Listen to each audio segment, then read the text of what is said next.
entre 3 y 10 microgramos se ejerce un efecto inotrópico positivo. Aquí no, todavía no. En donde trabajamos sobre el receptor beta 1, incidiendo con un efecto. Además de esto, se establece un efecto beta 1. Y en estas circunstancias, entonces, no solamente es dopaminérgico, sino también es adrenérgico. Como ustedes recordarán, el beta 1 adrenoreceptor o adrenoceptor, cualquiera de las dos, es el receptor fundamental del adrenérgico en el corazón. Esta función, este efecto que tiene la dopamina en el receptor beta 1 es similar a la dopamina. La dopamina tiene una particularidad, a veces hay confusión en esto. La dopamina actúa en 3 receptores, vamos a ver el tercero, pero la dopamina actúa fundamentalmente en el beta 1. En el receptor beta 1 en el corazón. ¿Sí? Y finalmente, a mayores concentraciones produce vasoconstricción generalizada por efecto alfa 1, lo cual no siempre, normalmente no se busca. ¿Por qué? Porque al aumentar la resistencia periférica, el corazón que está desfalleciente va a encontrar una mayor resistencia en el momento de la salida y puede ser contraproducente. Entonces, normalmente nos movemos en este rango de dosis, primera y segunda opción. ¿Ok? Contraindicaciones: bloqueo auricular de segundo y tercer grado, síndrome de seno enfermo, etc. Miocardiopatía hipertrófica obstructiva, el corazón ya está hipertrofiado, ustedes lo hacen trabajar aún más, puede producir inclusive infarto, derrame, etc. Intoxicación por digitálicos.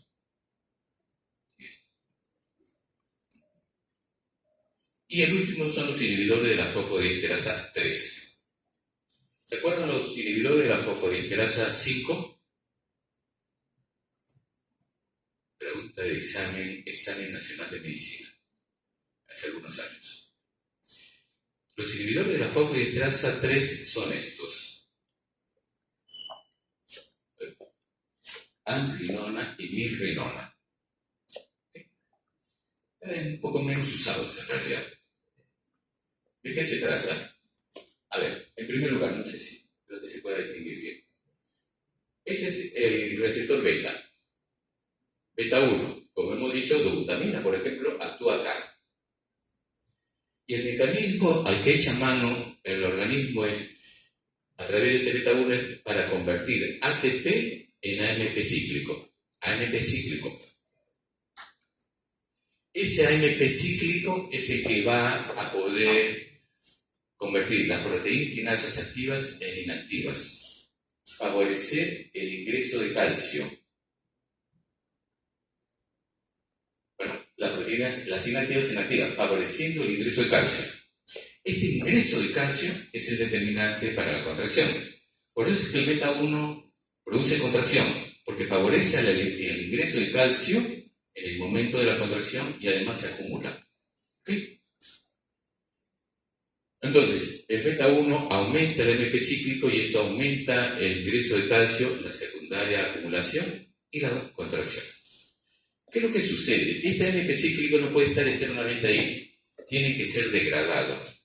Y una de las enzimas, la enzima principal que degrada el AMP cíclico es la fosfodiesterasa 3. Conclusión: si yo inhibo esta fosfodiesterasa 3, el AMP cíclico va a aumentar. Y por lo tanto, la maquinaria contráctil al que se echa mano va a ser más eficiente. Ese es el mecanismo de acción: inhibición de la fosfodiesterasa 3. Eliminado esta fosfodiesterasa 3, yo voy a tener una mayor fuerza de contracción, efecto inotrópico. En estas circunstancias puede ser útil en la insuficiencia cardíaca. Lo que se ha visto en la práctica es que es útil en el tratamiento a corto plazo. Sin embargo, en el tratamiento a mediano y largo plazo es asociado con mayor mortalidad. No queda claro por qué, pero la data está ahí. En cualquier caso, no se usa estos medicamentos para el mediano y largo plazo, como si se usa la digoxina, por ejemplo. Y en esas circunstancias puede ser útil a corto plazo, pero puede ser funesto a mediano y largo plazo. Entonces, en suma, ¿qué tenemos? Tenemos un medicamento como digoxina que nos va a ayudar en la insuficiencia cardíaca. Hemos revisado por qué. En estas circunstancias lo podemos dar y lo damos con mucho cuidado para el tratamiento crónico. El paciente puede hacer una insuficiencia cardíaca aguda. Y en esas circunstancias ya no usamos digoxina, que se da por vía oral, no tiene sentido. Echamos mano de la dobutamina.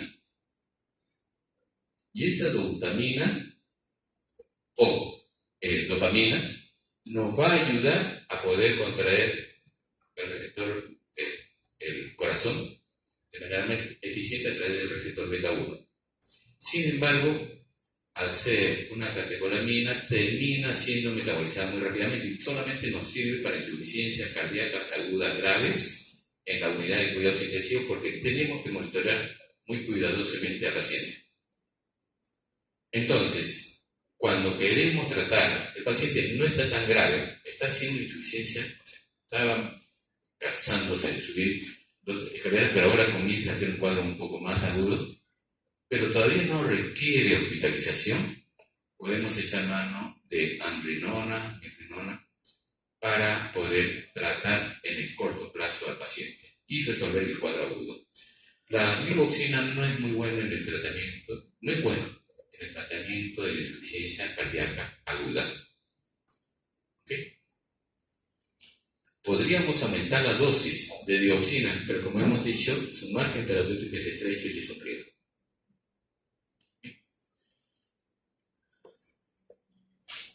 Aumenta el gasto cardíaco, reduce la presión, atenúa la resistencia vascular periférica, por lo que hemos visto más o menos parecido, bastante parecido de hecho, al sistema.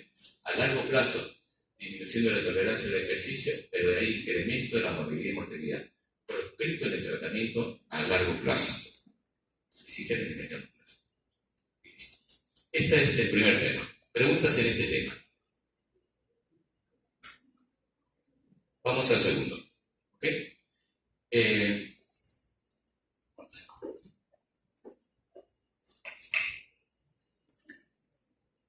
El segundo gran tema es este de acá.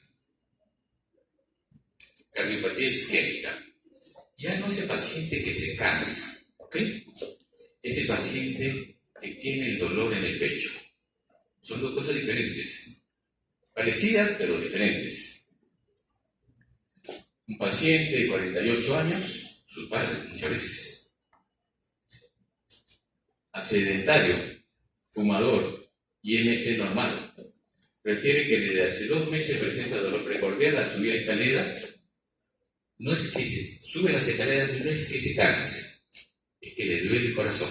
No son excluyentes, cuidado, no son excluyentes, pero el síntoma que lo trae es que trae más rápido al paciente al médico, es que comienza a tener un dolor, una sensación, un disconfort más o menos fuerte en el pecho. O con esfuerzo espinal, que dura unos 10 minutos y cede con el reposo. Entonces, sube la escalera, se siente y pasó. Pero obviamente se asusta el paciente. Recientemente ha notado que los dolores aumentan en frecuencia e intensidad. Hace una semana presentó de manera súbita, luego de subir escalera, un dolor precordial opresivo, siente como que la taza del pecho. E intenso, que se extendía hacia el brazo izquierdo, con sudoración y palpitación. En el servicio de emergencia, el hemograma y los niveles de glucosa son normales. El colesterol LDL está elevado.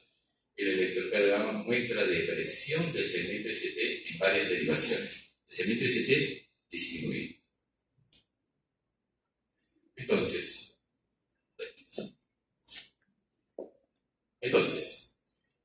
la cardiopatía isquémica es un grupo de síndromes y consecutivos a la isquemia. ¿Qué quiere decir esto? El corazón tiene que funcionar como bomba. No hay feriado para el corazón. A diferencia de los músculos estriados, del músculo liso que pueden entrar en reposo, el corazón no puede descansar. En esas circunstancias, el corazón requiere de manera crítica el aporte de oxígeno. Cuando esto se ve comprometido, isquemia, puede haber problemas. Se entiende por isquemia la falta de oxígeno debido a una perfusión insuficiente a consecuencia de un desequilibrio entre el aporte y la demanda. O sea, requiere oxígeno, pero requiere oxígeno de acuerdo a las circunstancias por las cuales está pasando el paciente. Si el paciente está subiendo escaleras, el oxígeno que va a necesitar es mayor. Si el paciente está, y ahí viene el tema, está con una emoción muy fuerte, en donde hay palpitaciones, aumento de la frecuencia cardíaca, etc., ese paciente necesita más oxígeno en el corazón. Y a lo mejor el corazón no es capaz de poder suministrar ese oxígeno. Y entonces acontece la angina. El término médico es angina. Complejo sintomático de cardiopatía isquémica caracterizada por crisis paroxística de malestar precordial causado por isquemia miocárdica transitoria. Rara vez dura más de 10 minutos, 12, 15 minutos.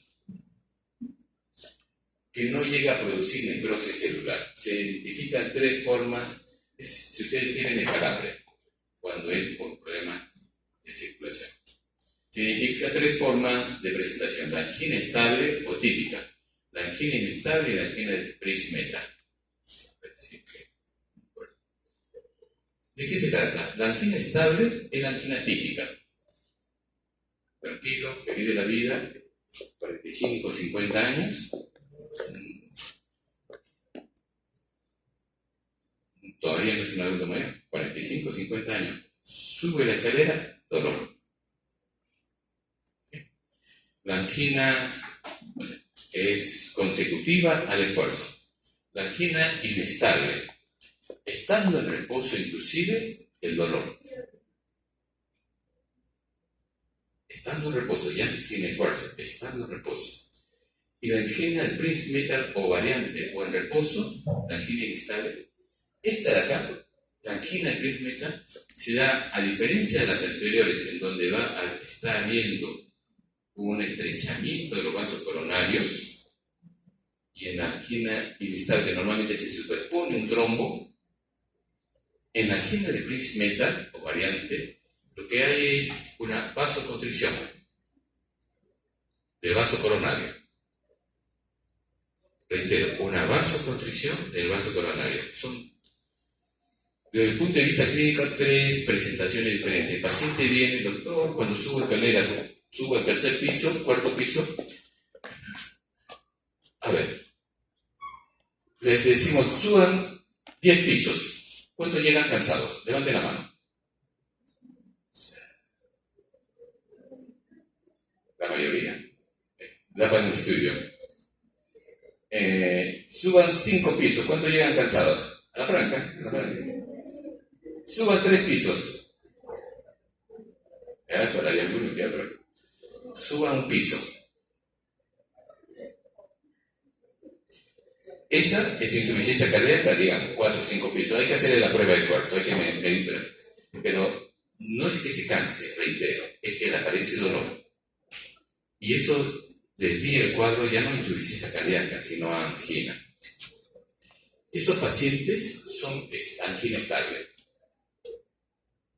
El típico relato, doctor, yo hago mis ejercicios, inclusive muchos de ellos dicen, cuidado, me presenta el caso mío, no de vida sedentaria, pero algunos de ellos hacen su ejercicio, o juegan su fulbito el fin de semana, que no es un buen ejercicio, si solamente eso. Y en esas circunstancias nos comienza a decir, pero ahora el dolor me viene también cuando estoy tranquilo, a veces comiendo, vasodilatación del territorio mesentérico, menor aporte en otros territorios. Cuando estoy comiendo, luego de la comida, y en esa circunstancia, dolor, angina inestable. Se está desestabilizando el paciente. O angina de Prince-Meta. Doctor, esto se ve más en jóvenes, 20, 30 años. Estoy tranquilo, dolor. A ver. Lo que hay detrás de esto es Miren, hasta los 20 años, felices de la vida. 20 años, 21 años, comienza la historia. A partir de los 30 años, se comienza a instalar un engrosamiento con fibrosis, detrás de esto luego ateromas, a partir de los 30 años, tempranamente. No es que a los 50, 60, 70 años aparece. Ahí aparecen los cuadros mucho más tórpidos, pero el cuadro comienza tempranamente. 30 años, y luego de eso el depósito de ateromas comienza a instalarse y a obliterar la luz. Angina estable. Pero de pronto en algunos momentos hay una solución de continuidad y se establece un trombo. Acá. Se cierra. Infarto. Pero a veces no se cierra completamente. Deja pasar algo. Angina. Pero este ya está en una situación inestable. Esto es demasiado pequeño para sostener en reposo inclusive el flujo. A partir de los 40 años, formación del trombo. La historia natural, no somos máquinas, algunos pueden tener una historia diferente, pero en general esta es la historia natural de la enfermedad. Con obstrucción completa. Obstrucción de la luz vascular o placa aterosclerótica y la oclusión de un vaso por trombo formado sobre una placa aterosclerótica. Reitero, se va formando la placa a partir de los 30 años más. Y de pronto, a los 40, algunos pacientes, felizmente no todos, pero algunos pacientes, y en algunos casos de manera súbita, tienen un cuadro agudo, en reposo. ¿Por qué? No es por la placa ya, es porque se ha instalado un trombo en la solución de continuidad que se crea en la placa. Ya no es endotelio, son placas irregulares. Se forma el trombo y ocluye la luz. Reducción de la perfusión coronaria hasta un nivel crítico. Normalmente es una aterosclerosis. No sé si en anatomía lo llegaron a ver. Esos lapiceros que ustedes ven de plástico y lo ven transparentes, con luz, pero la pared es rígida de plástico. Así es el vaso coronario, así se vuelve. Comienza a estrecharse esa luz. Pero así de rígido, no responde a los mecanismos vasodilatadores que normalmente compensaría un mayor esfuerzo. El corazón es como parte de sus características iniciales. Cuando hay un mayor esfuerzo, el corazón puede vasodilatar sus vasos. Pero si la luz es como la del lapicero, no hay posibilidades. Y entonces su capacidad de vasodilatación es mucho menor. El corazón es más vulnerable a la isquemia ante un aumento de la demanda de oxígeno, como producto de una actividad física, excitación emocional o cualquier causa que provoque aumento del trabajo cardíaco.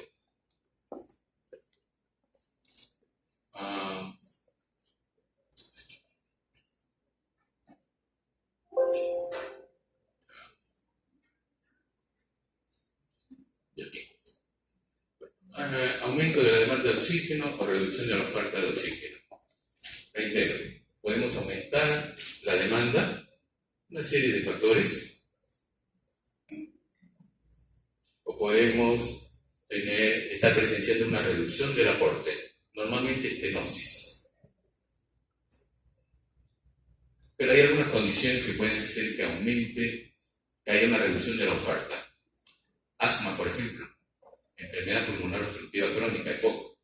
Paciente ya de por sí tiene problemas para poder tener la suficiente cantidad de oxígeno en la sangre. Entonces el corazón requiere trabajar a mayor velocidad y con mayor fuerza.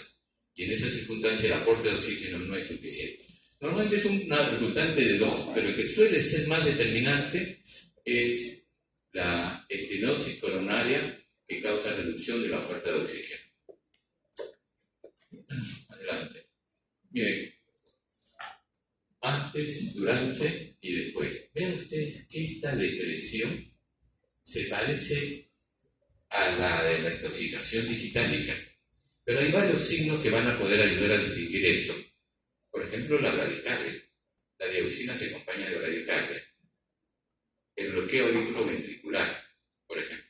Entonces, si bien este signo puede en cierta medida y en algunos casos ser parecido, en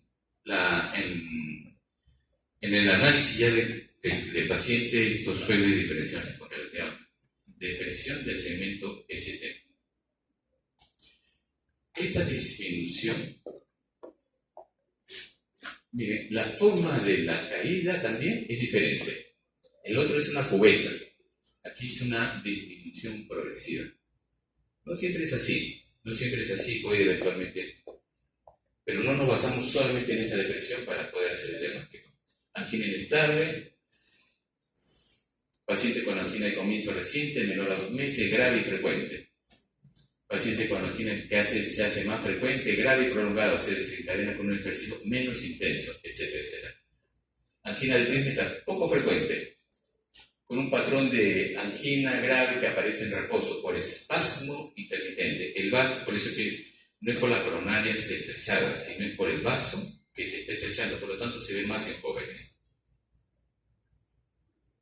El infarto son palabras mayores.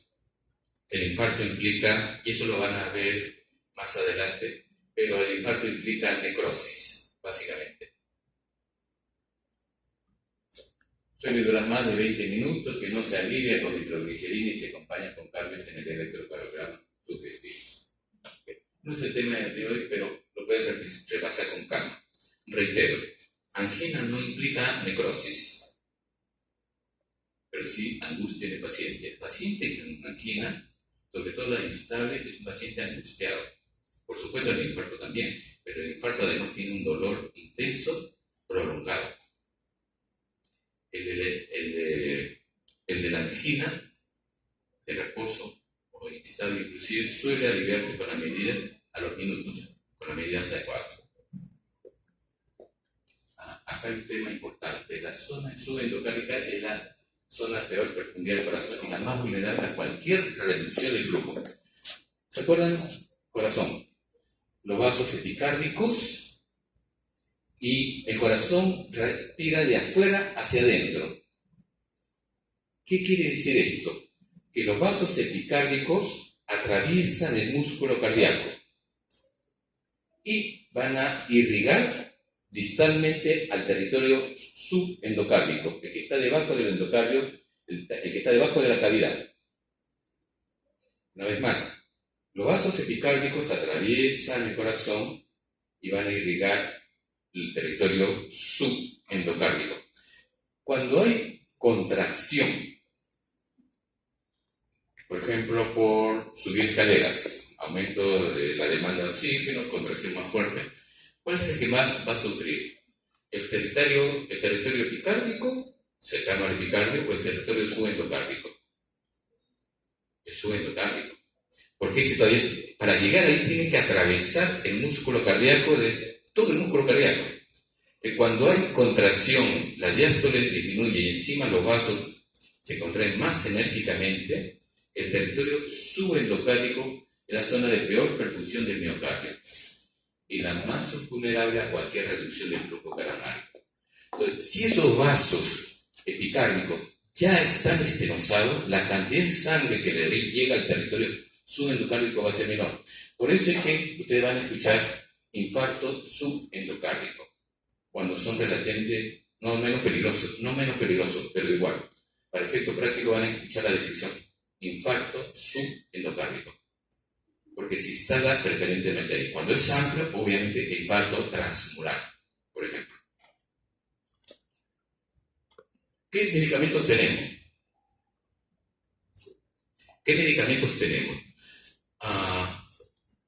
Es un medicamento utilizado para tratar o prevenir la angina del pecho. Tenemos varios medicamentos, jóvenes, felizmente. A diferencia del capítulo anterior, donde no tenemos muchas alternativas, en este caso, a la cabeza, en primer lugar, los nitratos. En segundo lugar, los beta bloqueadores. Y en tercer lugar, los antagonistas de calcio. Vamos a estudiar cada uno de ellos. ¿Tenemos otras alternativas? Sí. Pero para efectos prácticos, actuando directamente en la hemodinamia del corazón para mejorar el balance entre demanda y aporte de oxígeno, tenemos estos tres medicamentos. ¿Ok? Nitratos, antagonistas de calcio y beta bloqueadores. Antagonistas vasodilatadores. Vamos.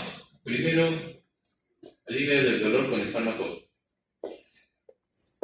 Entonces, esto ya lo hemos visto de alguna manera rápidamente. El efecto indirecto suprime el dolor anginoso y previene la aparición de artritis al establecer el equilibrio entre la demanda y la oferta. ¿Por qué surgió el dolor? ¿Por qué surgió el dolor? Porque el aporte de oxígeno no estaba a la par de la demanda. La demanda de oxígeno es directamente proporcional a la frecuencia. Si el corazón late más rápidamente, emoción, ejercicio, la cantidad de sangre que le va a llegar al músculo cardíaco y especialmente a la zona subendocárdica entonces va a ser menor, porque la diástole se va acortando. La contractibilidad del miocardio y la tensión de la pared ventricular durante la sístole. Entonces, en el momento en que en la diástole ya comienza a faltar oxígeno y encima durante la sístole la presión sobre el endocardio en el ventrículo, la presión sobre el endocardio, subendocardio es mayor, esa zona subendocárdica es la primera que va a sufrir. De todo el corazón, la zona subendocárdica es la primera, no la única, que sufre. Porque por un lado le está llegando menos oxígeno en la diástole y por otro lado durante la sístole está siendo comprimida mucho más intensamente si es que está aumentada la tensión en el ventrículo izquierdo.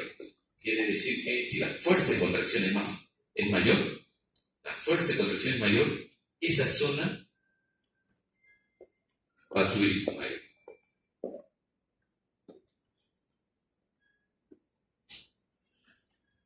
Estas variables a su vez dependen de factores neuromorales, retorno venoso y presión arterial. Lo vamos a ver más adelante. Los fármacos que reducen la frecuencia y contractibilidad, el retorno venoso y la presión arterial podrán disminuir la demanda de oxígeno por el miocardio. El corazón está siendo exigido para que trabaje más. ¿Ok? Y este trabajo va a disminuir. Pero el corazón está trabajando en una función más allá de lo que es posible. En esas circunstancias, entonces, si yo bajo el gasto cardíaco, a través de la fuerza o de la contracción, ¿se acuerdan? La ecuación. De la fuerza de la contracción, de la precarga, retorno venoso, o de la poscarga, presión arterial, resistencia periférica, podrá disminuir la demanda de oxígeno por el miocardio y ejercer un efecto antiestinoso. La estrategia es bajar el gasto cardíaco. Recuerda que el paciente en principio no es insuficiente. Yo le decía, sube la escalera, no se queja de cansancio, se queja de dolor. La complicación viene cuando tiene las dos cosas, obviamente, y ese es otro terreno. Pero el paciente se queja de dolor. Y entonces lo que tengo que hacer es que ese corazón trabaje menos. Obviamente ya está sentado el paciente, está a veces hospitalizado. O sea, el problema no viene por la demanda de oxígeno, por el trabajo adicional que se está exigiendo a ese corazón. Viene porque el aporte al músculo está siendo menor ante la fuerza de contracción, ante el trabajo cardíaco que está desarrollando. Entonces yo bajo el trabajo cardíaco, es decir, la necesidad de oxígeno que tiene ese corazón. ¿Cómo lo voy a bajar? Reitero, reduciendo la fuerza y contractibilidad. Nuevamente, le doy más chance para que respire. Disminuyendo el retorno venoso, la cantidad de sangre que llega va a ser menor, por lo tanto el volumen de eyección va a ser menor. No va a necesitar la fuerza, el trabajo cardíaco que hacía antes, la fuerza de contracción que hacía antes para tener que expulsar. O puedo disminuir la poscarga, es decir, ese corazón va a encontrar una resistencia menor en el momento de expulsar, entonces puede hacerlo con menos esfuerzo. Mecanismo de acción de los nitratos. La activación de la enzima guanilidato ciclasa y formación de GMP cíclico. ¿Se acuerdan ustedes? El AMP cíclico tiene que ver con la contracción, el GMP cíclico tiene que ver con la relajación. ¿No? bioquímica, fisiología. Una vez más, el GMP cíclico tiene que ver con la relajación. ¿Y cómo lo hace? A través del óxido nítrico. Suprime el vasoespasmo por disminución de la precarga y la postcarga. ¿Qué hace eso? Activación de la guanilato ciclasa y formación del GMP cíclico. Van de los vasos, los nitratos, nitroglicerina por ejemplo, territorio venoso y territorio arteriolar, y los dilata. Acabamos de decir, si bajamos la precarga y la postcarga, el trabajo cardíaco va a disminuir. Pero lo que hacen los nitratos es echar mano del aumento del GMP cíclico para favorecer la liberación de óxido nítrico. El óxido nítrico favoreciendo el aumento de GMP cíclico, que es relajante.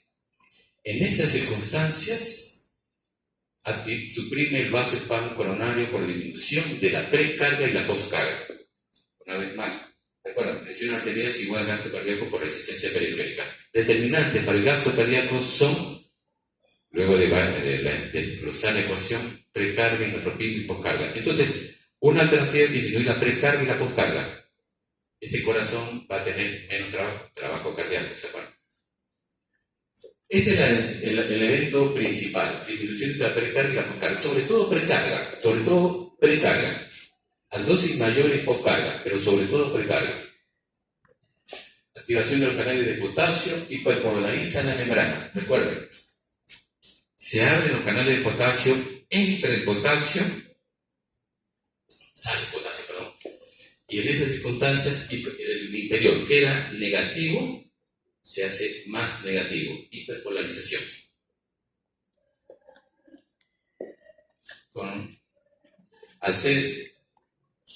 Al bajar la polaridad de la membrana, al aumentar la polaridad de la membrana, se hace menos 65, menos 70, menos 80. El umbral que se necesita para abrir los canales de calcio se aleja. Se hace menos probable abrir canales de calcio. Y entonces, en esas circunstancias, el calcio, que es determinante para la contracción, no ingresa. Pero este es el segundo mecanismo.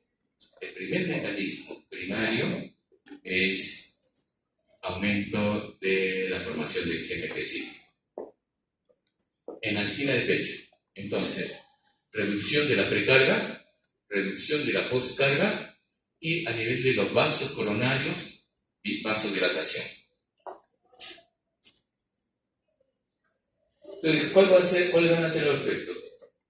Si produce disminución de la postcarga, resistencia periférica, va a disminuir la presión arterial.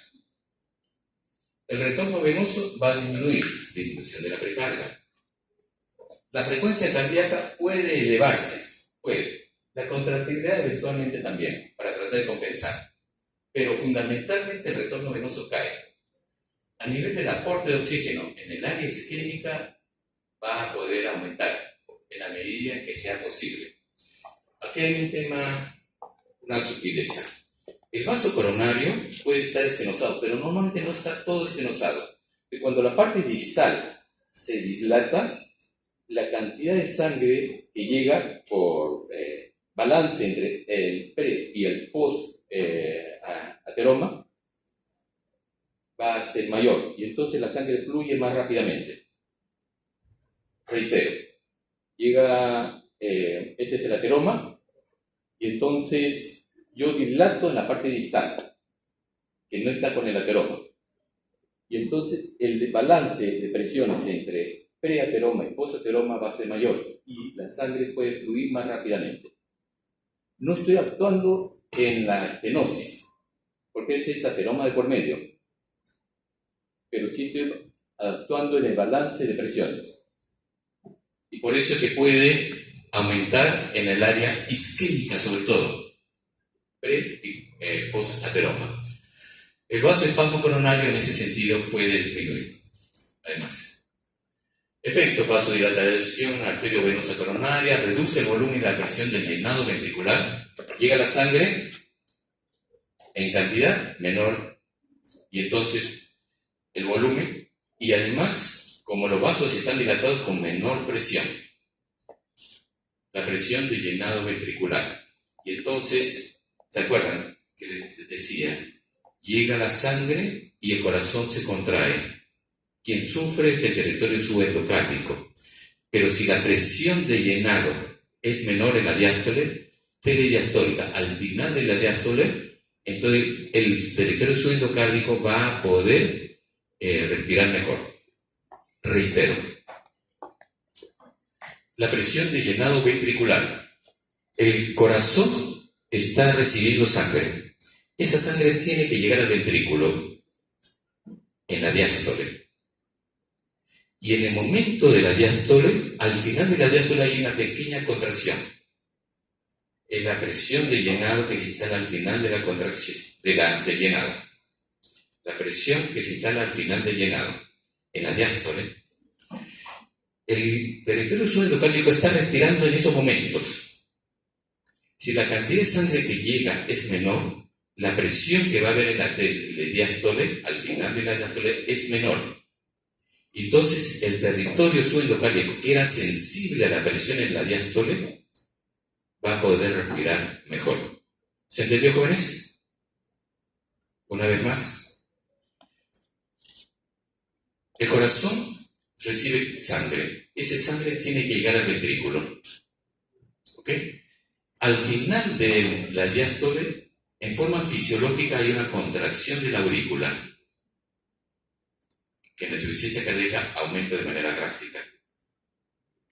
Esa contracción hace que el ventrículo izquierdo se llene. Y si esa presión de llenado es muy alta, el territorio subendocárdico va a estar muy presionado. Y en la diástole, que es un momento crítico, no va a poder respirar bien. Porque está sufriendo la presión del llenado del ventrículo y entonces no va a poder respirar bien. Porque está bajo presión, los vasos colapsando. Entonces, cuando yo relajo los vasos periféricos, venosos, la cantidad de sangre que va a llegar es menor.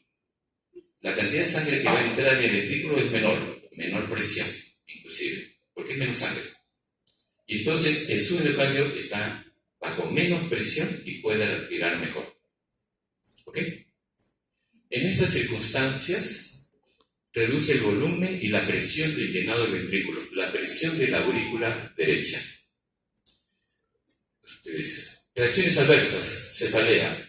Paciente que reciba nitratos, sobre todo nitroglicerina, isosorbide, nitratos en general, es un paciente que muchas veces se va a quejar de cefalea. A diferencia de lo que la mayoría de la gente puede creer, la cefalea es se instala fundamentalmente, la migraña en particular, se instala por vasodilatación cerebral. Dilatación de los vasos cerebrales. Entonces, cuando yo le doy un vasodilatador, lo que va a acontecer es eso, cefalea, porque se está produciendo esta vasodilatación. Hipotensión, recuerden que es vasodilatador venoso y arteriolar, y por lo tanto puede producir hipotensión arterial. Náusea, vómitos, mareos, rubor. El rubor es el flushing, le llaman muy frecuentemente también. Es cuando se han visto, cuando uno pasa por una situación incómoda, se encienden las mejillas.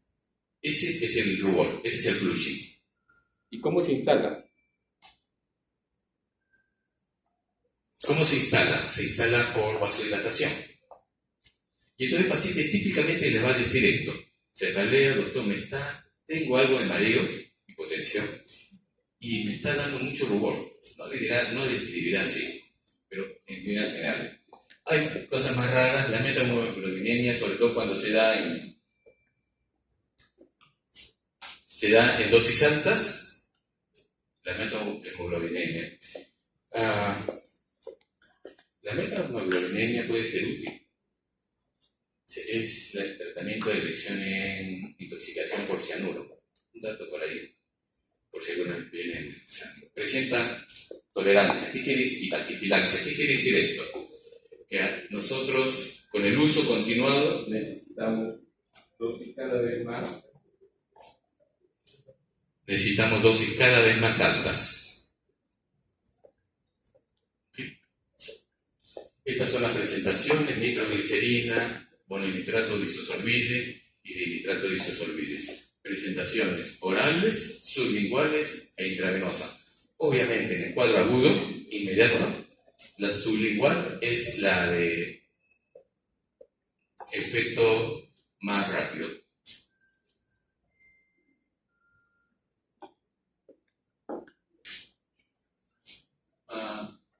Fármacos, ese es el primer gran grupo, nitratos. ¿Ok? Vasodilatación periférica y con eso disminución del trabajo cardíaco. Pero podemos ir en la tercera variable del gasto, inotropismo. Ya no precarga, ya no poscarga, sino inotropismo. Y para disminuir el inotropismo, el medicamento por elección es el beta bloqueador. Entonces lo que se hace en estos pacientes que están teniendo angina es darle un beta bloqueador. Se ha aprendido además con el tiempo que dependiendo de la frecuencia de reposo, el riesgo relativo de infarto de miocardio o muerte súbita por infarto de miocardio disminuye. Dependiendo de la frecuencia cardíaca, si yo tengo menos de 60 latidos por minuto en reposo, entre 60, 64, 70, etc., va a disminuir el riesgo. El riesgo, no necesariamente, pero el riesgo. Mayor de 75 latidos, vean ustedes cómo se incrementa de manera súbita.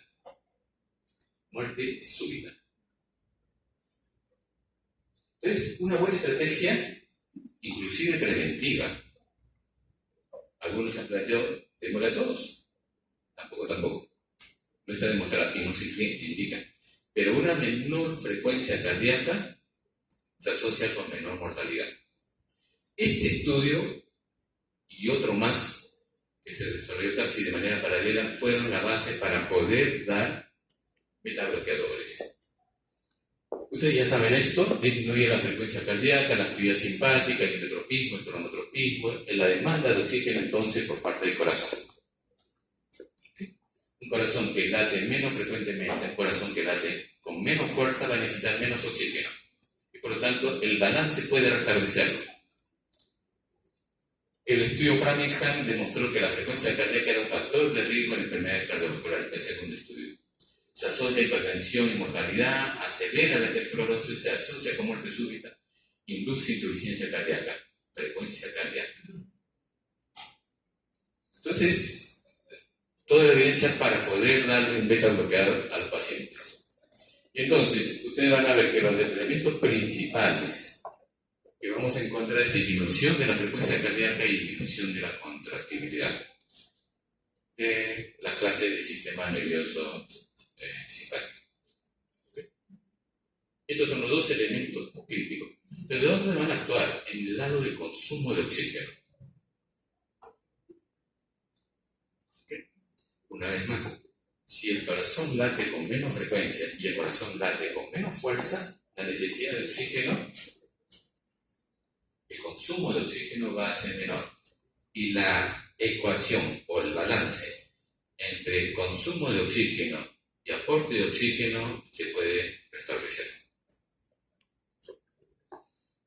En pacientes con angina de esfuerzo aumenta la tolerancia al ejercicio y reduce la frecuencia de los ataques, el consumo de nitroglicerina y la incidencia de arritmia. A veces damos los dos medicamentos juntos, porque actúan en lugares diferentes: precarga, postcarga, nitratos, y inotropismo y cronotropismo. No son útiles en angina de reposo. ¿Por qué? Porque en angina de reposo, en la angina de reposo, el problema no es el aumento de trabajo en el corazón, sino el problema es el aporte de oxígeno, ese ateroma que se puso ahí. Entonces, en esas circunstancias no es útil el beta bloqueador.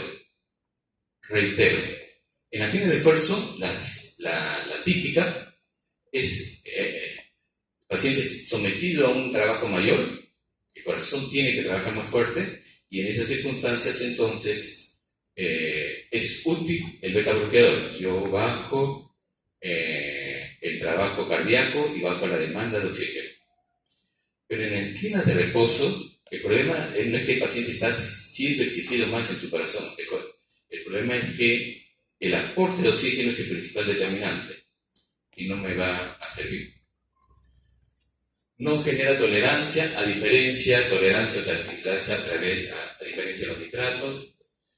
Asociado a nitratos ejerce un efecto antianginoso sinérgico y se emplea frecuentemente en pacientes con anginas de esfuerzo, de grado 3 o 4. Asociado. Contraindicado en angina de reposo. No suspender bruscamente con insuficiencia cardíaca grave. Puede causar un efecto de rebote. Finalmente, los calcio antagonistas. Y aquí solamente mencionaré esto porque lo ven con amplitud en la clase de antihipertensivos. Disminuye la vasoconstricción. Los calcio antagonistas, sobre todo los calcio antagonistas que interfieren con la conducción de calcio a nivel de la membrana en los canales voltaje dependiente de tipo L. ¿Recuerdan? El calcio, la única forma de entrar es a través de canales y a través de intercambiadores. Vimos un intercambiador en la primera clase. Ese calcio que entra a través de los canales es un calcio que va a determinar la fuerza de contracción en el corazón y va a determinar la vasoconstricción en las arterias arteriolas. Pues bien, si yo bloqueo ese calcio, el corazón va a tener una menor fuerza de contracción, el corazón, y se va a instalar una vasodilatación. Entonces, es una estrategia válida para poder enfrentar un mayor trabajo cardíaco. Disminuye la vasoconstricción, disminuye la postcarga, disminuye la contractividad, posee efecto antiarrítmico. ¿Qué es el antiarrítmico? Verapamilo y diltiazem. Utilizamos verapamilo altamente afín por el corazón, en particular. Entonces, ¿dónde está el aporte acá? A nivel del área isquémica, es vasodilatador. Este balance entre preateroma y posateroma. Y el vasoespasmo coronario. El vasoespasmo coronario. La presión arterial puede disminuir entonces.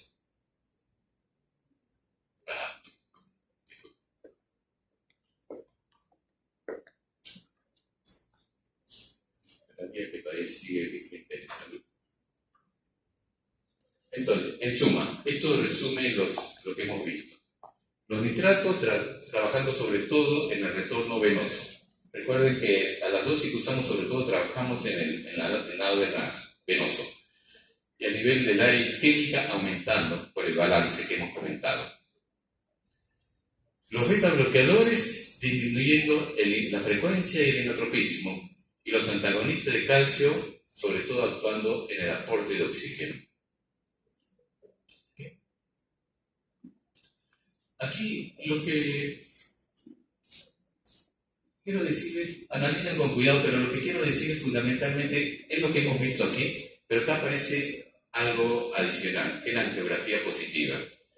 En algunos casos no, lo que se recomienda es hacerle un cateterismo cardíaco para poder pintar, entre comillas, los vasos coronarios. Y en algunos casos se ve una obstrucción muy intensa, que no va a ser reversible fácilmente, de hecho, difícilmente. En estas circunstancias está indicada una revascularización, que puede ser quirúrgica, la colocación de stent, etc., o en los casos muy agudos, que se acompañan inclusive de infartos, podemos disolver el trombo. Fármacos fibrinolíticos. Hay una clase de eso. Reitero, en los cuadros muy agudos, que llegan inclusive hasta infarto, en donde vemos un estrechamiento muy fuerte de la luz y en donde estos medicamentos van a ayudar en el balance, pero ya está instalado un elemento físico que está obliterando, que está cerrando el vaso coronario. En estas circunstancias puede ser necesario acudir a otras dos medidas. Por un lado, colocación de stents o puentes, o tubos, disculpen el término, pero es para describirlo bien, tubos en el interior del vaso coronario que puedan garantizar el fluido de sangre, o, en los casos inmediatos, entrar con un fibrinolítico que disuelva el ateroma, qué es lo que ha complicado al paciente. ¿Ok? Y en esas circunstancias, entonces, la conducta se agrega, ya desde el punto de vista clínico, con una revascularización. ¿Ok? Jóvenes, estos son los dos temas que queríamos plantearles. Yo los invito a revisar la clase, pero los invito a sacar el jugo al tema, a los dos temas, porque son temas que ustedes van a ver. No hay médico que no haya visto angina, no hay médico que no haya visto insuficiencia cardíaca, y creo que es una excelente oportunidad, además, para poder integrar todo lo que han estudiado hasta este momento, en particular la parte de fisiología, como comencé diciendo en esta clase. ¿Okay? Muy bien, muy buenos días, nos estamos viendo entonces en práctica. En caso. Gracias.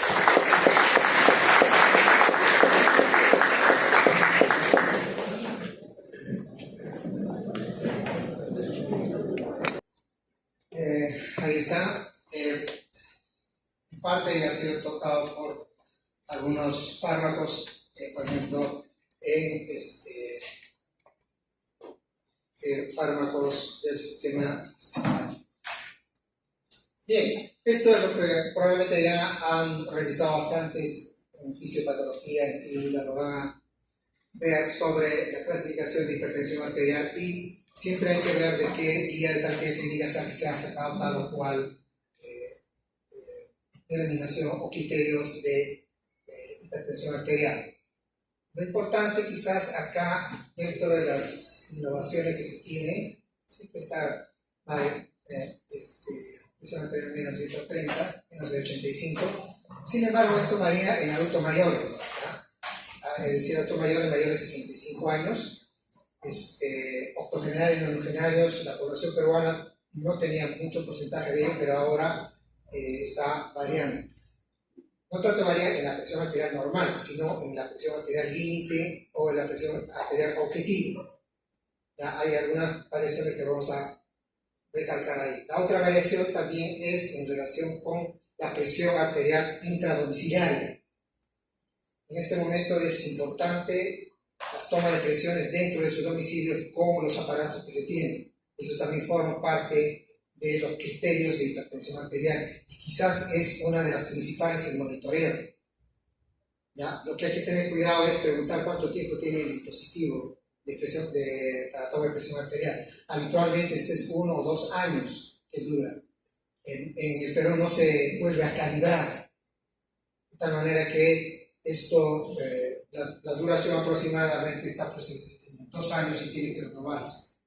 ¿Ya? Entonces es importante eso en el seguimiento de los pacientes con hipertensión arterial, especialmente para ver procesos por ejemplo, de prescripción.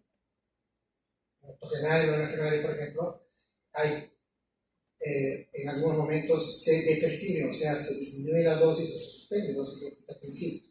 Para eso es toma de presión intradomiciliaria diaria, 2 veces al día, y de acuerdo a esos tomas de criterios. Bien, el resto de criterios están ahí seleccionados. ¿Ya? Y acá, fíjense, fuera domiciliario, ¿no? fuera del consultorio. Esto es una cosa muy importante ahora. Ya antes tenía dudas sobre la capacidad de sensibilidad y especificidad de cada uno de estos aparatos, pero ahora es importante porque son número de tomas, es decir, son 30, 40, 50 o 100 tomas versus la que estás tomando durante la consulta del paciente, o sea, una sola vez. Bien, repasando lo que ustedes ya han, no sé si pueden apagarse esto, para que se pueda ver bien la lámina. ¿Está bien?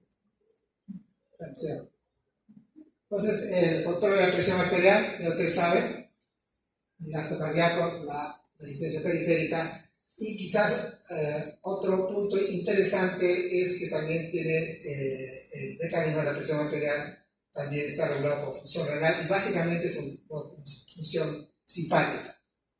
¿No? Y ahí es donde se va a explicar los mecanismos de acción, por ejemplo, de los beta bloqueadores. Igualmente, en todo el sistema renina-angiotensina básicamente a nivel renal con la presión arterial, porque hay sistema de renin-angiotensina cerebral, pulmonar, es decir, no son subsistemas, pero forman parte de un sistema muy interesante que siempre habíamos visto en presión arterial, pero va más allá. Muy bien, acá explicando los mecanismos de acción de los principales fármacos. Por ejemplo, acá dentro de, vamos a ver, de los IECA, y de los inhibidores de la enzima completase de angiotensinas, básicamente a nivel de eso, de la conversión de angiotensina 1 a angiotensina 2. Igualmente, acá los diuréticos tiacídicos, básicamente igual, diuréticos, no todos los diuréticos, tiacídicos. ¿Ya? Es disminución de la secreción en relación con el sodio. Igualmente, acá en los que esta parte tienen acción antihipertensiva, pero no son utilizados como antihipertensivos. Es tener en cuenta, ¿ya? Es decir, creo que en alguna clase pasada vimos los antagonistas de receptores alfa. Estos entonces tienen acción hipotensora, pero no son utilizados, sino más bien su indicación hipertensiva de próstata y problemas a nivel de obstrucción a nivel de la vejiga. Bien, acá vamos a ver. Entonces acá estamos agrupando todos los medicamentos. Ya, acá están las subclases y las moléculas. Son bastantes, vamos a tratar de resumir y ver uno de cada clase, un representante de cada clase en la cual uno podamos conocerlo dentro de su farmacocinética, farmacodinámica y dentro de su perfil de seguridad, como para poder tener base y poder prescribir, ¿no? Acá, por ejemplo, están lo que hemos tratado, beta bloqueadores. Dentro de los beta bloqueadores, como el que se usa más en hipertensión arterial es atenolol. Sin embargo, si el paciente tiene otras comorbilidades como falla cardíaca, por ejemplo, se puede administrar bisoprolol. Y también dentro de los otros medicamentos falla cardíaca, ¿ya?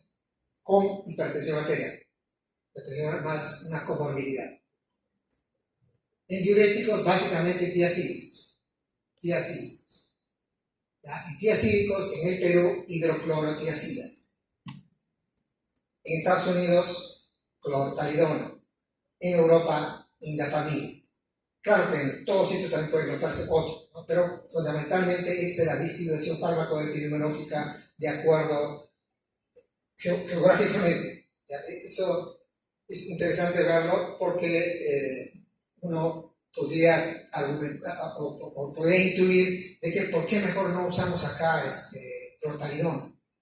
Sí hay bastante, ¿no? Pero no está en esa luz inmensa. Entonces, pero sí hay hidroclorotiazida. No quiere decir que sea mejor y peor, simplemente es un tiacídico. Lo que los guías de práctica clínica dicen que debe utilizar un tiacídico. No dice que sea hidroclorotiazida, clortalidona o indapamida. Dice un tiacídico. ¿Ya? Entonces acá, dentro de los diuréticos tiacídicos, básicamente está clortalidona. Casi la mayor parte de ensayos clínicos han sido hechos con clortalidona. Y la dosis también, más o menos, es 12.5 miligramos. Y el clorotiazida, la dosis más o menos es equivalente. Acá estamos hablando de dosis, ¿por qué? Porque en reacciones adversas de tiacídicos está en relación, es dosis dependiente. Van a ver que hay reacciones adversas, por ejemplo, el trastorno de diabetes, hipocalemia, ¿no? Entonces, a veces es bastante temida eso. Sin embargo, eso es con clortalidona más de 12.5, más de 25 miligramos de hidroclorotiazida. ¿Quién receta eso? ¿No? Entonces, dosis relacionada. Dosis relacionada en la clasificación de reacción adversa de tipo A, relación con dosis. Indapamida, y después vamos a ver sobre inhibidores de la enzima convertasa de angiotensina, torloprin, y acá en E-Salud hay enalapril.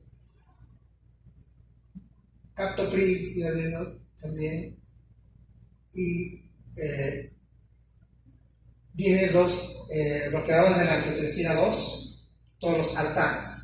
¿Ya? Acá tenemos en E-Salud el ibersartán, los sartán, también hay valsartán. Por supuesto que ustedes van a encontrar, por si acaso, en este momento, subdivisiones. Acá están todos los sartanes, todos los piles agrupados en un solo grupo. Sin embargo, van a ver de que hay subdivisiones, por ejemplo, para ver sobre la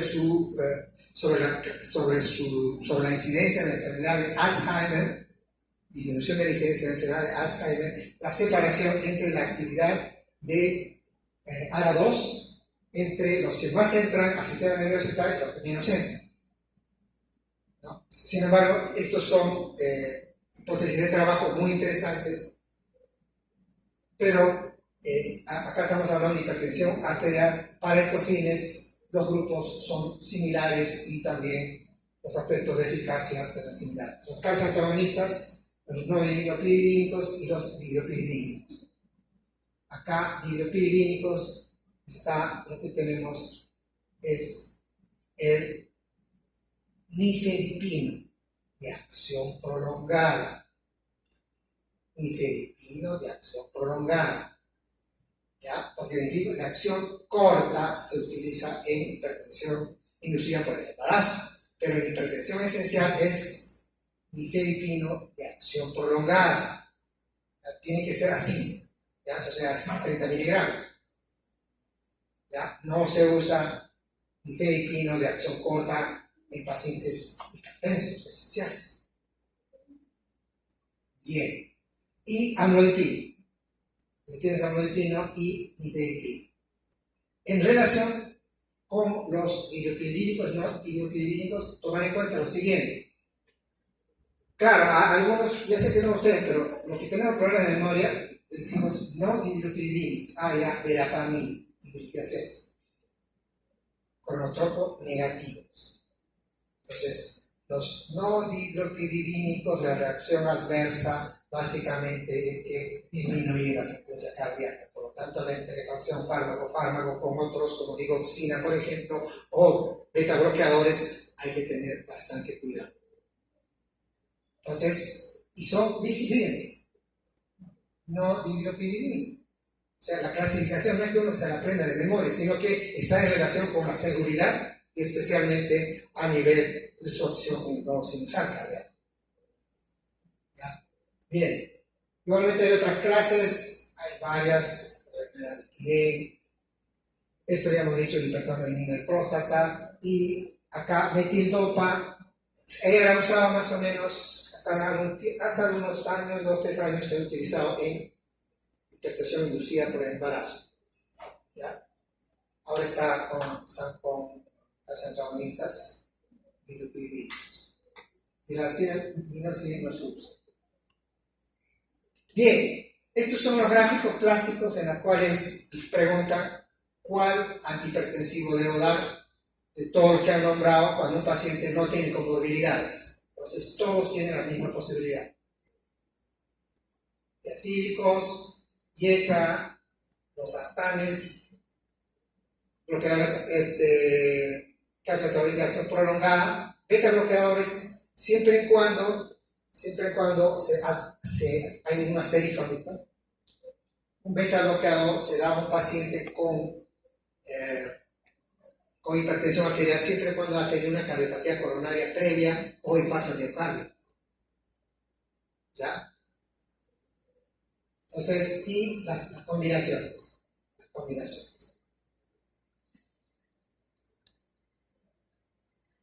Bien, esto es IETSI, ¿ya? guía de práctica clínica de salud. No se olviden ustedes que es importante leer las guías de práctica del Perú. Ya algunos dirán, no, pero mejor me leo la última guía de práctica clínica de 2023 europea. Bien, voy a hacer. Pero el problema va a ser de que para los medicamentos que sugieren, hemos dicho que varían en relación geográficamente. Entonces acá es interesante de que pueda haber una guía de práctica clínica basada en evidencia en IES. En realidad acá dice lo mismo, que un paciente sin comorbilidad puede recibir diuretos diacídicos, diágrados o calcio antagonistas. Ya, bueno, acá ven si es que va otras más. En realidad, entonces, en conclusión, fíjense, 4 grupos farmacológicos: diacídicos, ARA2, ARA2, calcio antagonistas y beta bloqueados como antihipertensivos. Esos son los grupos que han sido seleccionados. ¿Por qué? Porque disminuyen mortalidad. Eso es. ¿Ya? No se olviden de que los grupos de medicamentos que entran a la guía de práctica clínica o grupos de antihipertensivos que entran a una guía de práctica clínica para ser utilizados y entran dentro de las recomendaciones de una guía de práctica actualizada es porque disminuyen la mortalidad. Y no se olviden de esa manera la respuesta que ustedes deben dar cuando les preguntan ¿por qué das un antihipertensivo a un paciente con hipertensión arterial? La mayoría contesta para que se normalice la presión arterial.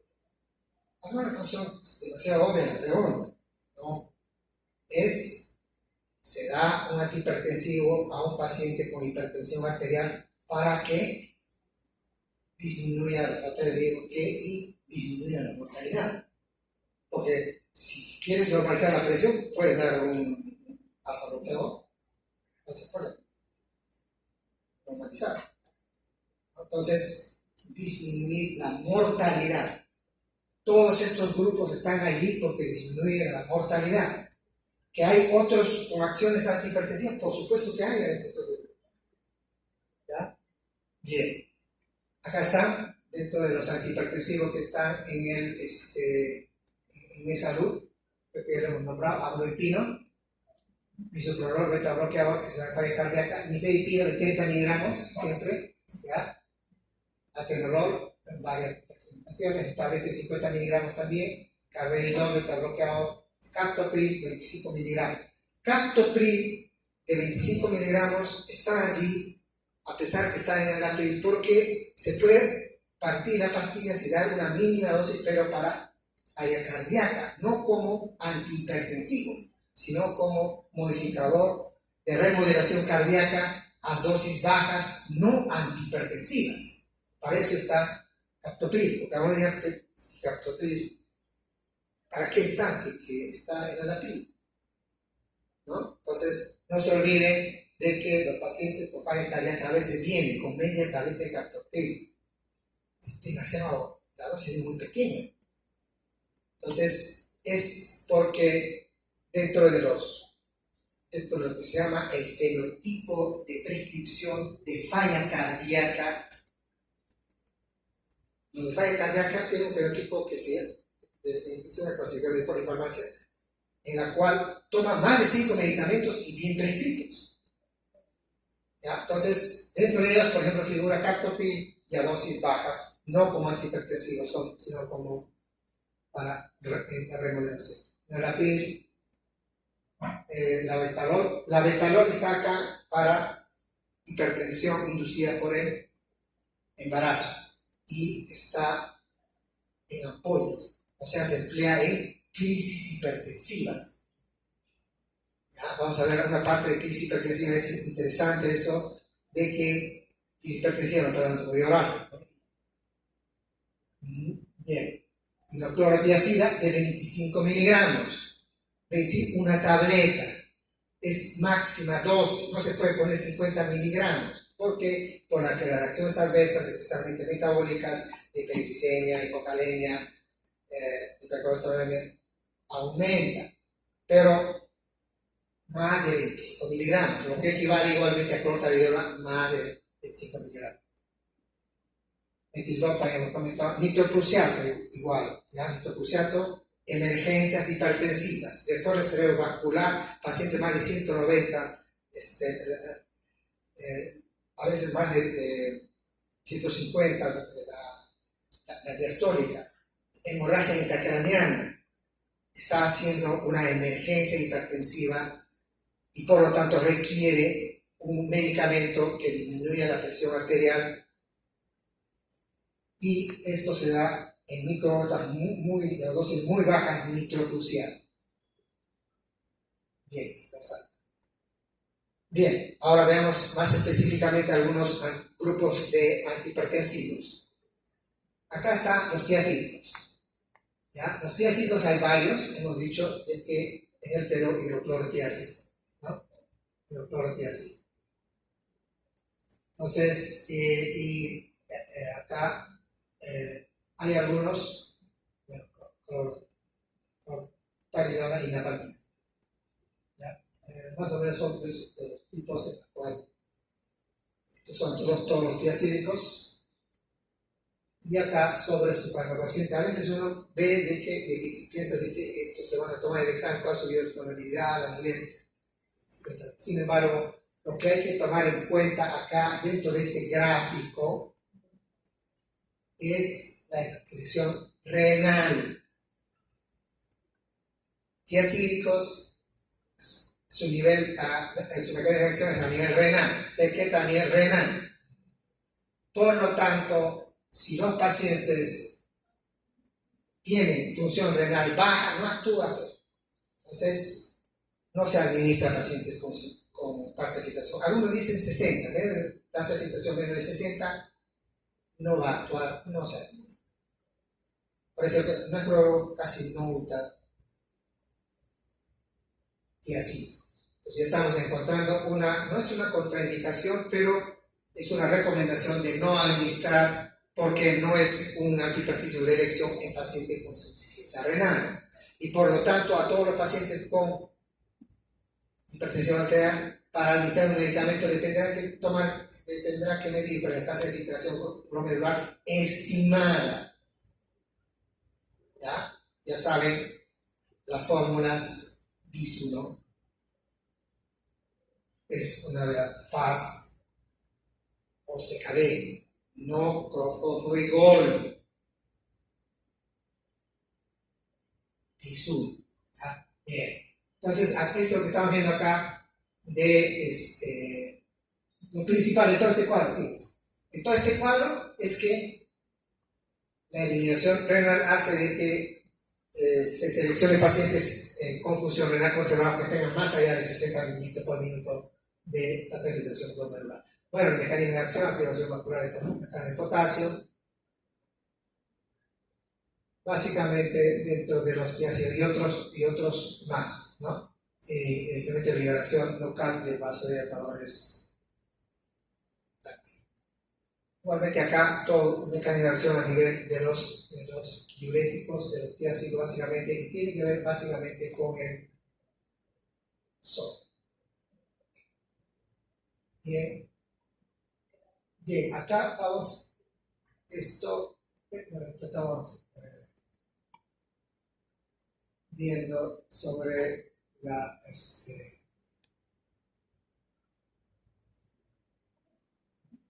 en relación con los cambios en relación con potasio. Hemos dicho de que dosis mayores de 25 miligramos de clortalidona y tiacídicos existe la posibilidad de que se presente hipocalemia, aunque es muy poco frecuente. Muy bien. Entonces, tiacídicos a nivel renal son los más baratos, se administran una vez al día, no se da insuficiencia renal, no se da en pacientes con gota, ¿no? ¿Ya? Entonces, y hay un fenómeno que se llama superscripción. No sé por qué, pero en Perú y América Latina, tiacídicos se recetan. ¿ya? Eso se llama un fenómeno de subprescripción de diuréticos. Comparando tasas de prescripción de tiazídicos europeas, alemanas y esos que países de grandes ingresos en los cuales económicamente no se puede decir que van a escoger el mejor sin medir el precio, las tasas de utilización están más o menos por el 30%. Acá lo que hemos medido más o menos está en 10 a 8%, o sea, está bien bajo. Entonces, por eso es que en las universidades públicas nos encargan eso. Estimados estudiantes, existen tiazídicos, prescriban tiazídicos. Bien, si quieren imitar a los países desarrollados o con altos ingresos, como dicen, ¿a quién voy a imitar? ¿No? Metabloqueadores, creo que hemos estudiado eso, vamos a recordar únicamente en relación con presión arterial. Básicamente activación de los beta-bloqueos, esa es su función. Y lo que hay que ver acá es básicamente que las dosis, por ejemplo, de atenolol en adultos mayores es de 50 miligramos, ¿ya? Pero si es que uno va titulando la dosis, por lo tanto debe comenzar con eso, para evitar, por ejemplo, para evitar, porque a veces hipotensión arterial, pero ya a las dosis, las alteraciones del patrón lipídico, etc., no se manifiestan.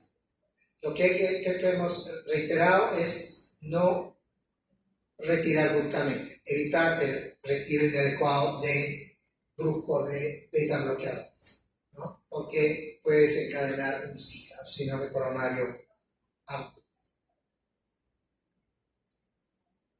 Bien, en calcio antagonistas igualmente tomar en cuenta que algunos no dihidropiridínicos, estamos repitiendo, son cronótopos negativos. Y acá igualmente algunos, como verapaminas de tiazén, se prescriben también como antiarrítmicos, ¿no? Aparte de hipertensión arterial. Y el que da básicamente estreñimiento es verapamilo, y no los otros antihipertensivos. No es que todos los calcios antagonistas producen estreñimiento, sino básicamente los no dihidropiridínicos. También eso es un punto interesante. Hay un punto que está... Bueno, hay un calcio antagonista que es el nimodipino. El nimodipino está en salud, pero está para hemorragia subaracnoidea, para evitar el vasoespasmo cerebral en hemorragia subaracnoidea, será venosa alveolar, o sea, será un paciente que ha tenido una ruptura de un aneurisma. Entonces, no se olviden, esa es la indicación del nimodipino, es un calcio antagonista. El problema que estamos resaltando es que hay vía oral nimodipino que se dan como, entre comillas, base de letrado cerebral para enfermedad de Alzheimer. Entonces, eso hay que tener bastante cuidado en el sentido de que nimodipino es un calcio antagonista y puede bajar la presión. Bueno, es un hipotenso, es un calcio antagonista. Entonces, si es que uno prescribe, o por lo menos fuera de la guía de práctica clínica, hipotéticamente podría haber un paciente que esté tomando nifedipino con nimodipino, los dos, y eso hace hipotensión y el paciente se cae y es una duplicación de medicamentos. Bien, acá entonces estamos viendo sobre calcio antagonistas. Bueno, acá en este cromo, pero en realidad los fármacos que hacen interacción básicamente serán, a este nivel serán pues con inhibidores de homoprotónicos, no con otros antihipertensivos. Entonces acá estamos hablando de hidropidínicos, básicamente nifedipino de acción prolongada. ¿ya? Aunque no es la época de ustedes, pero antes insistíamos en eso porque existía un tipo de terapéutico en la cual le daban nifedipina, o sea, el paciente ingresaba a emergencia o simplemente quería medir la presión arterial porque estaba bien. O sea, estaba visitando a un familiar, pero bueno, ahí está emergencia, pero que no tome la presión arterial. Era una alza hipertensiva. Alza hipertensiva es un paciente que está bien y no tiene manifestación hemodinámica, asintomático, y estaba elevada la presión arterial y le bajaban con nifedipino sublingual de 10 miligramos. ¿No? El problema es que a veces o hacía hipotensión o no sucedía nada. O se normalizaba la presión arterial, entre comillas, pero lo peligroso es que hacían eventos coronarios o hipotensión arterial. Entonces, eso actualmente ya no se hace. La administración de nifedipino sublingual no está descrita, o sea, no está, su bioequilibrabilidad no es predecible. ¿Ya? Es por eso entonces que se ha aclarado en todos los tonos, en todos los sitios, decir de que o das de 30 miligramos, que es como antihipertensivo, pero no se administra nifedipino sublingual, ¿ya? Porque su biodisponibilidad es errática. Bien, sigamos. Acá. Bien, acá en relación con inotropos negativos de la pandemia, ¿no? Nuevamente acá las indicaciones que hemos visto acá estamos viendo la hipertensión arterial básicamente. Amlodipina, inhibición, cronoagitiación en taquicardia supraventricular. Inhibidopino, hemorragia subaracnoidea. No se olviden esto, es importante. ¿Ya?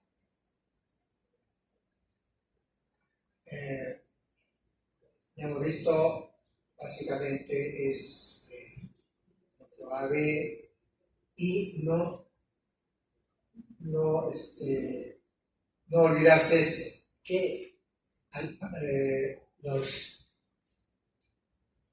especialmente los videoclínicos pueden producir edema de miembros inferiores. ¿Ya? Esto hay que ver si es que como reacción adversa al caso antagonista o se disminuye de dosis o se varía de medicamento. ¿Cuál es el punto acá? Es que cuando uno encuentra edema de miembros inferiores, hace todo un estudio obviamente, sin embargo, lo que hay que evitar es lo que se llama la cascada de prescripción. ¿Qué cosa es cascada de prescripción? Es que le encuentran edema y le dan furosemida. Por ejemplo, a un adulto mayor, ¿no? ¿Le encuentran edema? Edema. Falla cardíaca, pero la idea es que hay que disminuir el edema. Le dan furosemida y después el paciente adulto mayor puede hacer de que como es frágil, tenga hipertrofia de próstata. Y por lo tanto hace incontinencia urinaria de esfuerzo y con tal de ir al baño se cae, ya se fractura de cadera. Es decir, debiste de diagnosticar que el edema era asociado a la administración de calcio antagonista. Disminuían la dosis o suspendías, cambiaban por otro antihipertensivo. Y no agregabas otro medicamento y originaba lo que se denomina la cascada de prescripción. Esto solamente para referirnos a alfa-metilopa. Se utiliza solamente en hipertensión refractaria. Van a haber muy pocos pacientes en los cuales hacen una hipertensión muy severa y están recibiendo pues, varios medicamentos, incluyendo alfa-metilopa. Y es de segunda elección en hipertensión inducida por el embarazo. ¿Ya? Bueno. Alfa-metilopa, entonces, bastante restringido su administración post-utilización. Y acá, vamos a ver los niveles de residuo de convertancia de angiotensina, básicamente por disminuir la conversión a de angiotensina 1 a angiotensina 2. Entonces, su mecanismo de acción de estos medicamentos, igualmente acá no solamente están incluidos acá los medicamentos IECA, sino los ANA2, ¿no? A nivel AT1, AT2, pero también se está estudiando otros más. Bien, acá quizás dentro de están todos los fármacos IECA y los ANA2. En relación con ello, por ejemplo, es ver la eficacia, pero con pacientes, si es que es paciente con insuficiencia renal. Pero si está en hipercalemia, ya no se puede administrar estos medicamentos.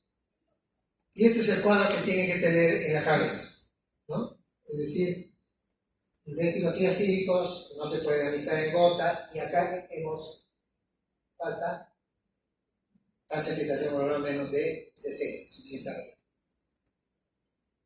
Beta bloqueadores, asma y enfermedad pulmonar obstructiva crónica, EPOC, pero falta acá, y bloqueo ARB. Acá, igualmente, dentro de los inhibidores ECA, acá dice estenosis bilateral de la arteria renal. ¿Cómo uno descarta eso?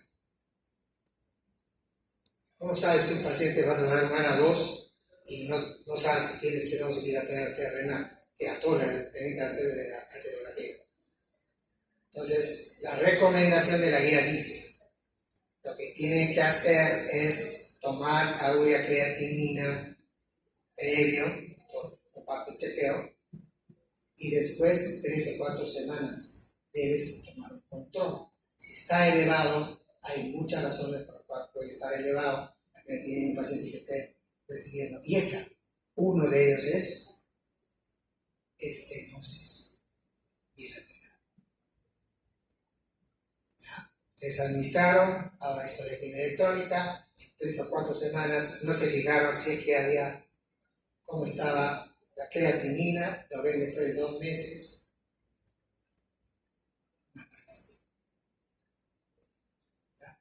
La posibilidad pues es absolutamente remota, ¿no? Que hubiera eso, pero porque han cumplido, es decir, a las 4 semanas no está la creatinina elevada. Con eso hemos cumplido esta parte. Entonces, por eso es que imagínense, a todo paciente con hipertensión arterial hacer arteriografías o por lo menos tomografías hipodiales para ver si tiene estenosis bilateral pues activa. Bien, ANA2 y diuréticos. Bien, y acá en relación con comorbilidades, ¿no? Fíjense acá en diabetes, eso es lo que se quiere que les diga, diabetes. ¿Qué dice de diuréticos tiazídicos? ¿Qué dice? ¿Sí o no? Sí.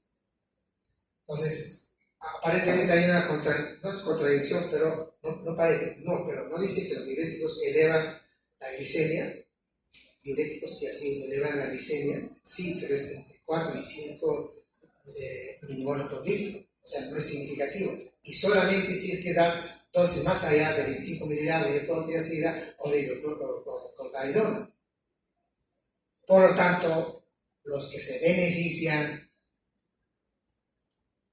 de diuréticos tiazídicos también son los diabéticos. ¿Ya? Entonces, insuficiencia renal no se da allí, ¿no? Falla cardíaca también, ¿ya? Y el resto es bastante importante en todos los foros elevados. Estamos repitiendo lo que se encarga, ¿no? Dentro de las políticas de salud de administración, de prescripción razonada. En América Latina no necesitamos, nuestro porcentaje de prescripción de tiazídicos es bajo, ¿no? Entonces, la obligación de las universidades públicas es decir, estimados estudiantes, existe tiazídicos, receten tiazídicos. Son baratos y no es al riesgo. Y acá, para resaltar únicamente cuando se usa nitroprusiano. ya nitrocruciato. Hipertensión arterial, fíjense acá, más de 190, el paciente está en urgencia craneana. Por ejemplo, por desórdenes cerebrovascular hemorrágico, hay que bajar la presión arterial. El fármaco se puede utilizar y eso solamente se hace en unidades de shock trauma. ¿Qué cosa entonces debemos conocer como médico general que vamos a salir de acá? De que las emergencias hipertensivas son eso, presión elevada con trastorno neurológico o trastorno hemodinámico. Aquí en el pecho, infarto, paciente está convulsionando, tiene hemorragia intracraneana e hipertensión arterial elevada, eso es una emergencia hipertensiva. ¿Ya? Entonces, allí, para la hipertensión maligna también, se emplea nitrocruciato. ¿Qué debo saber de las clases de nitrocruciato en el pregrado? En el pregrado me enseñaron de que el nitrocruciato tiene que estar el paciente, obviamente, hospitalizado en unidad de shock trauma. Tiene que estar con microgotas y segundo a segundo, ni siquiera minuto a minuto, hasta que caiga la presión arterial. ¿Qué me enseñaron? De que es fotosensible, de que todo el canal del endovenoso está oscuro, ¿no? Y hay una parte en la cual también tiene que verse también, porque a veces hay cambio de coloración como para poder ver de que no haya cambio de coloración que sugiera de que tiene problemas de antigüedad el nitrocruciato. Vía única, entonces básicamente es administración y tomar toda la presión, es fotosensible, y desechar el medicamento se cambia de color y es solo fármaco, no se mezcla con otros medicamentos, ¿no? Bien, el metabolito cianúrico pues se emociona, pero eso se los cante grande, es bien difícil llegar a ese dosis porque en realidad la dosis es muy muy baja, bueno, latido o hidroxicobalamina. Bien, eso es todo, estimados estudiantes, no sé si hay una pregunta. La dejamos.